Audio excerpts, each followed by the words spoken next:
Ahora voy a hablar sobre la incompatibilidad gametofítica, que ocurre cuando el grano de polen llega al estigma, pero el tubo polínico no alcanza al ovario y por lo tanto no ocurre la fecundación del óvulo. ¿Ya? Esto se da por los genes del locus S que controlan una ribonucleasa en el pistilo, y también hay genes FSB que controlan una proteína en el polen. ¿Ya?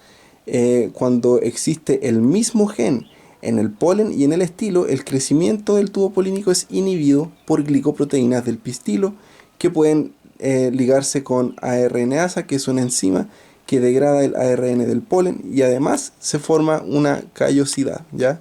Entonces es cuando es el mismo gen en el ovario, ¿cierto?, que en el polen, ¿ya? Por ejemplo, acá se tiene S1 y S2, y si este es S1 y este es S2, entonces se van a formar estas callosidades y no van a permitir que el tubo polínico alcance a los óvulos, ¿ya? Si se tiene, por ejemplo, en este caso S1, S2, el polen S1 no va a lograrlo, pero el S3 es distinto de S2, así que sí va a llegar al fecundar. En este caso S3 y S4 son completamente distintos de S1 y S2, por lo tanto ambos fecundan, ¿ya?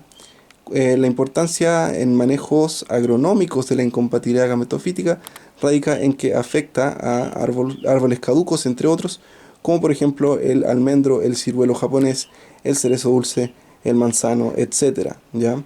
Entonces la incompatibilidad determina las variedades que se deben plantar. Ya se deben plantar variedades que sean compatibles, y estas tienen que coincidir en su floración, ¿ya?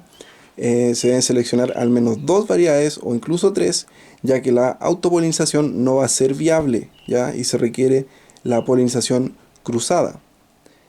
Por otra parte, la elección del polinizante también depende del periodo efectivo de polinización de cada variedad, es decir, cuando la flor está receptiva y el polen está liberándose, ¿ya? Entonces ese es el periodo efectivo de polinización y depende de cada variedad, ¿ya? Algunos ejemplos podría ser, por ejemplo, en manzana, Gala con Granny Smith. En este caso Granny Smith sería el polinizante. En cerezos, recordemos que no todos los cerezos son autocompatibles, así que ahí podríamos utilizar Regina con Cordia o Brooks con Santina, ¿ya? Y en almendros, por ejemplo, Nonpareil con Fritz. Bueno, hay manejos que existen para minimizar esta incompatibilidad, ¿ya? Por ejemplo, utilizar, como ya dije, variedades polinizantes que coincidan en la floración, ¿ya?